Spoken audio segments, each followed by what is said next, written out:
Hello, my dear friends. How are you doing? Hope you are having an amazing day and not having to deal with drama. Ready for new stories I have for you today? Let's go to the first one. And don't forget to listen to the end of the story, guys, to hear my insights. Enjoy the stories, and don't forget to like and subscribe. And of course, don't forget to leave a comment. It started when I got pregnant at 17. I wasn't ready, mentally, emotionally, or financially. And neither was my boyfriend, Mark. We had been dating for about 6 months, and we were still in that phase of figuring out if we even wanted to be serious. The pregnancy threw everything into chaos. When I told him, he didn't even try to hide his feelings. "I don't want a kid," he said. "If you keep it, we're done." I was devastated. I had thought we could face it together, that maybe this could make us stronger. But instead, he left me to make the decision alone. At that point, I genuinely believed the best course of action was to terminate the pregnancy. I wasn't prepared to be a mother. My life was just starting, and I had so many dreams and plans that didn't involve raising a baby as a teenager. I felt trapped and terrified. But then I told my mom, and her reaction caught me off guard. My relationship with my mother had never been great. She always favored my older sister, Sarah, who was 10 years older than me. Sarah was the golden child, and it wasn't hard to see why. She was the daughter of my mother's high school sweetheart, the love of her life. That man, my mom's first boyfriend, left her for someone else, and she ended up marrying my dad more out of spite than love. She told me as much once, admitting that she settled for my father because she wanted to prove to her ex that she could move on. But my dad was never the love of her life, and as a result, neither was I. After my dad passed away when I was young, her favoritism toward Sarah became even more pronounced. Sarah could do no wrong. She was her mother's pride and joy. So when I confided in my mother about the pregnancy, I expected criticism, judgment, and disappointment. Instead, she surprised me. She told me not to terminate. She promised to help. "You're not alone," she said. "I'll be there for you. You can do this." Her sudden support was strange. I didn't know why she cared so much, but I was desperate for someone to lean on. I let her convince me that I could handle it, that with her help, I'd be okay. So I kept the baby. I gave birth to a beautiful little girl just after I turned 18. Mark broke up with me like he said he would, and while it hurt, I was determined to make it work. My mom, true to her word, stepped up to help. She stayed up late with me during the newborn stage, offered advice, and even watched the baby so I could get some rest. For the first time in my life, it felt like she was on my side. I started to believe that maybe our relationship could improve, that maybe this baby had brought us closer. Then I got into university in another state. I told my mom I wasn't going to accept. There was no way I could leave my daughter behind. But again, my mom stepped in. "You have to think about your future," she said. "You're smart. You worked hard for this. I'll take care of her. Go build a life for yourself, and when you're ready, you can come back and we'll figure it out." I wanted to believe her. I wanted to trust that she had my best interests, and my daughter's at heart. So after weeks of agonizing over the decision, I packed my bags and left for college. At first, things seemed fine. I called every day, desperate to hear my daughter's voice, to know how she was doing. My mom answered most of the time and assured me that everything was going well. "She's happy," she'd say. "She's doing great. Don't worry." But as time passed, she answered less and less. I'd leave messages that went unanswered. When I mentioned coming home for the holidays, she always had an excuse. She was traveling. She had work commitments. She wasn't feeling well. The more I pushed, the more she pulled away. Then one day, during a long weekend, I decided to go home unannounced. I was desperate to see my daughter. When I arrived at the house, strangers opened the door. I thought I had the wrong address, but after a few awkward moments, they told me that they had just bought the place. My mother had sold the house and moved without telling me. I felt like my entire world had been turned upside down. I tried calling her, leaving message after message, but she never replied. It was as if she had vanished, taking my daughter with her. I somehow managed to finish my degree, though I was heartbroken and confused. I couldn't understand how my own mother could cut me out like that. After graduating, I got married, started my career, and created a nice life. My husband and I had another daughter, a sweet, lively little girl who became my whole world. But as much as I loved my new family, I never stopped thinking about the daughter I had lost. I never stopped wondering where she was or why my mother had abandoned me. Years went by, and I eventually had enough money to hire a private investigator to find out what happened. When he called to tell me what he'd discovered, I couldn't believe it. My sister, Sarah, had adopted my daughter. The investigator explained that my mother had been the one to arrange it.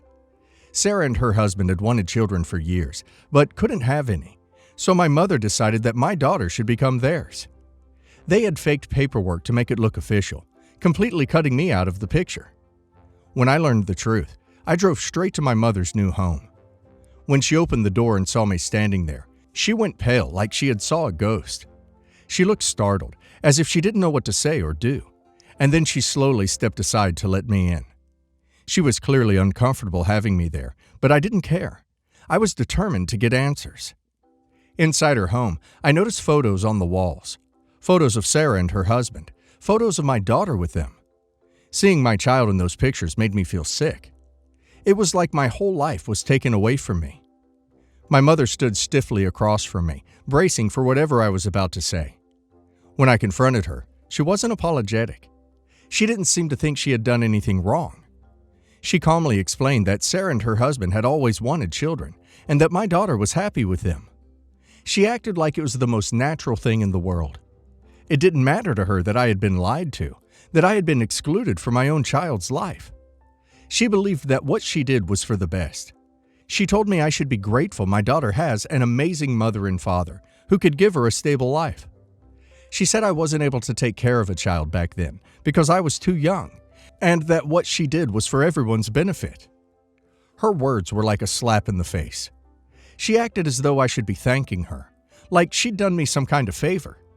It didn't matter to her that I had been lied to, that I had been excluded from my own daughter's life. She truly believed what she did was justified. I couldn't believe her attitude. I had trusted her, and she had taken advantage of that trust to give away my daughter without my permission. She acted like I should just accept it, like I had no right to be upset. After hearing her excuses, I left the house. I was angry, but more than that, I was determined. I knew I couldn't let it end there.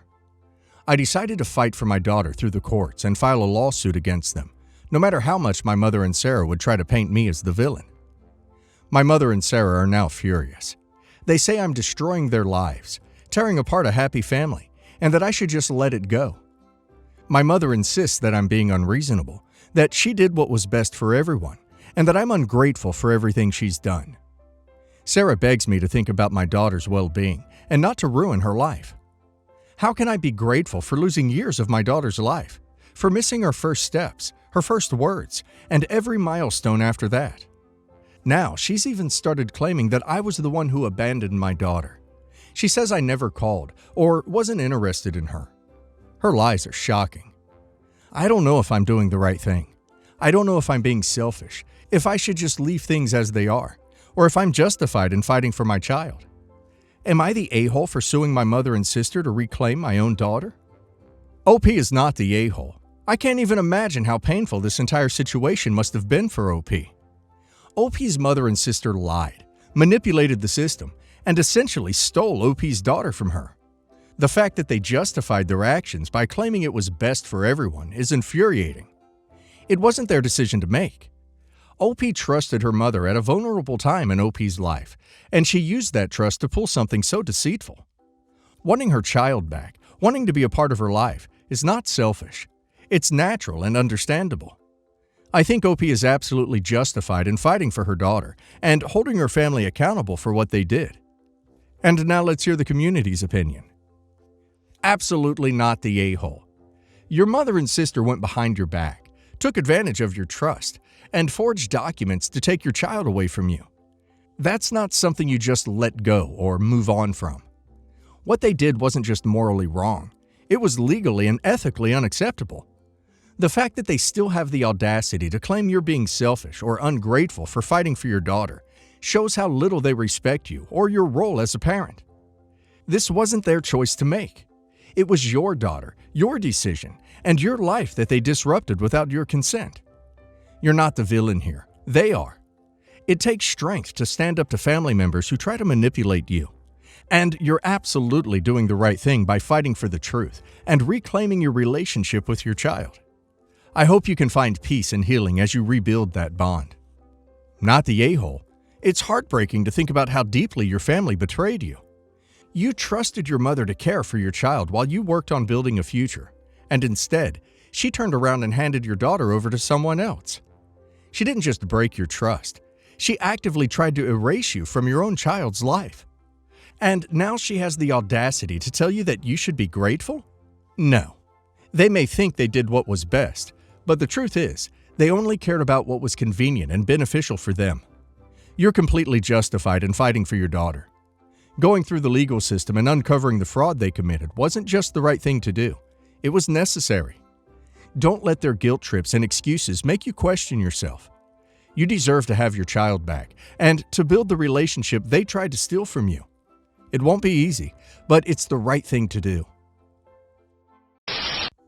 We got engaged a few months ago. Me and brother-in-law were both planning to propose on the same date, but I got it done first. But we didn't propose with rings because we both wanted to pick out our own rings and go through that process together. We're both women, so 2 engagement rings, double financial whammies. Something to note is that we are both very privileged and have been given big head starts in our life by our families. My fiancée and her older brother, the brother-in-law in question, both had their colleges paid for, including law school and med school. Were given very nice cars and a very large lump sum intended for a down payment on a house. I also had my schooling paid for, and my parents paid for the down payment on the condo we live in right now. Our jobs are also very secure and relatively high paying, so financially, we're doing great, especially considering we don't have or want kids too. Since we generally don't live very lavishly, save for retirement, etc., we wanted to go a bit over the top on our rings. Since we both have dreamed of having the perfect engagement ring since we were young, we're getting our rings custom made. When my fiancé's older brother found out we were getting our rings custom made, he asked us to pick smaller, more low-key rings because he didn't want his fiancée to see our rings and be upset with him. He proposed to her with a $300 ring, which I'm guessing she wasn't happy about. He could have definitely afforded something way nicer as a surgeon with no loans and a house half paid for him. He just thinks engagement rings are a waste of money. He wanted us to get cheap, or at least much cheaper than we were planning, rings, so that his fiancée wouldn't be jealous if she saw our rings and get upset with him. I said no, because why in the hell would I choose my engagement ring based off of what another couple wants?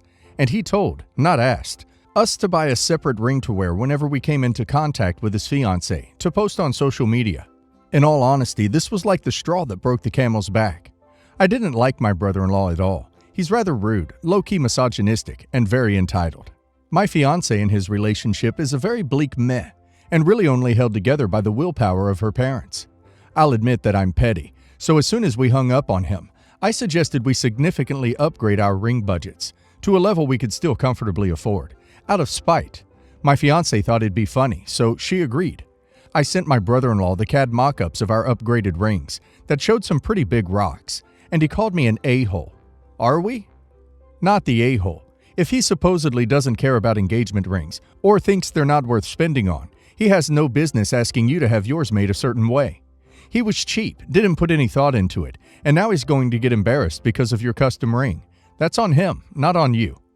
Edit. Also, the heartfelt gesture of having a ring custom done is very nice. It's not about the money you put into it. It's the thought and time you put into the ring, even if you do put a lot of money in it. Not the a-hole. I've never heard of anything so ludicrous. One thing I'll say though, choose the rings you want out of love for each other, not spite for your brother-in-law. You don't want your engagement rings to be an emblem of that relationship. Everyone sucks here. He's being ridiculous, and you suck because deliberately commissioning bigger, pricier rings just to spite him is tacky. It's fine to have an iceberg on your finger if you want it and can comfortably afford it, but you were happy with the previous designs, and you're going bigger for a negative reason. The plan wasn't to keep it a secret for so long. My girlfriend wanted to wait because we were in a difficult situation. I was previously married to her sister. We split because she did not want children, and I did. The split was amicable. We both agreed we wanted different things and should not be together anymore. Not long after our divorce was finalized, her sister, my girlfriend, and I started hanging. It was only as friends, with no intention of becoming more than that, but things quickly became intimate. It was not many months after things became physical that she got pregnant. I was happy about the pregnancy. We both want children and have stable careers, and I felt like our relationship had a lot of potential. She felt the same way, but was worried what her sister would think. So she asked for time to figure out how to tell her family. She didn't want me to mention anything to my family or friends while she was working up the courage to tell her sister, because she was afraid word might get back to her. By the time she was ready to give birth, she still was not ready. I think the problem at this point was a combo of it being hard news to break, but also now having waited for so long that the waiting only made it harder. Our daughter was born in March, and after we'd spent more time together as a family in the last few months and basically moved in together, she finally felt ready. We finally announced to everyone that I am the baby's father, and the reactions were about what you would expect. A mixture of surprise and anger over not being told. My family and friends are having a hard time dealing with this, even though I only did it to respect my girlfriend's wishes. I think I would have been the a-hole by telling them, not by keeping it a secret. After all, she is the mother of the baby, so I think it matters what she thinks and how she wanted to announce it. It wasn't my call. Am I the a-hole? You're the a-hole, and so is your girlfriend. For having a relationship with your ex-wife's sister, having a baby with her, and then hiding it for as long as you did. I can't imagine how she has to feel right now, whether the split was amicable or not. That after you broke up because she didn't want children, you turned around and had a baby with her sister. Not only that, but all of this might impact your baby's relationship with the rest of the family. Everyone sucks here. I'm not going to scold you for getting with your ex-wife's sister, as you didn't cheat with her, and I'm more curious whether she knew about your relationship at all or not. If she didn't, that makes the situation so much worse. Because imagine going about your day when you find out that not only your ex-husband is hooking up with your sister, but they also had a baby without telling anyone. Yikes! But getting back to the question, what you guys are the a-holes for is hiding it for so long. I get that you were trying to respect your girlfriend's wishes, and that's great. But as you guys were getting close to the birth, you needed to have a discussion about telling people once and for all, not wait 4 months after everything was done. Imagine what your ex-wife feels since she found out, literally at the same time as the rest of your family. I can only imagine how humiliated she was learning all this information at once in front of everyone. If you were so worried about her reaction, you both should have told her first so she could process the shock without everyone else in the picture. You've been lying by omission to your loved ones for literally months, which will understandably damage your relationships with them. I think everyone sucks here. She shouldn't have asked that of you, but you helped create this situation by messing around with your former sister-in-law. So, female 25, mother had a child before me, Kay, 28, who she'd given up for adoption. I don't know all the details, but she was in an aggressive relationship at the time, and she just broke up with him when she got pregnant. She gave him up and went no contact, even when they tried to find her. My mom married my dad, and I didn't know about my brother until my father died 10 years ago, and my mother revealed Kay's existence. She didn't want me to contact him, but didn't want to keep him as a secret either. I did as she asked for a few years, but at the end of high school, I was having a hard time and I was dreaming about a protective big brother, so I found and messaged him. He was so nice from the start. He didn't know I existed, but wanted to meet and have a relationship immediately. We became best friends right away, and I even lived with his family because my university was close to them. I can't imagine my life without him. I tried to tell my mom stories about Kay, so she knows Kay is nothing like his biological father, but she seemed very uncomfortable with the idea of meeting him, so I eventually stopped. The problem started when I got engaged and started to plan the wedding. Of course, I wanted to invite Kay and his family too, and because he is the only father figure I have, I asked him to walk me down the aisle. He was so happy and said yes. I didn't think this would be a problem, but my mom overheard me talking about Kay to my fiancé and asked, "He isn't invited, right?" I looked at her surprised and said, "He is my brother. I want him there. I asked him to walk me down too." She started screaming at me about how inconsiderate I am, and how dare I force her to meet Kay. I told her that Kay is an important part of my life, and they wouldn't have to interact with each other, but I need him on my special day. She told me that I don't care about her, and that she will still have to see Kay, and have him in the family pictures where he doesn't belong.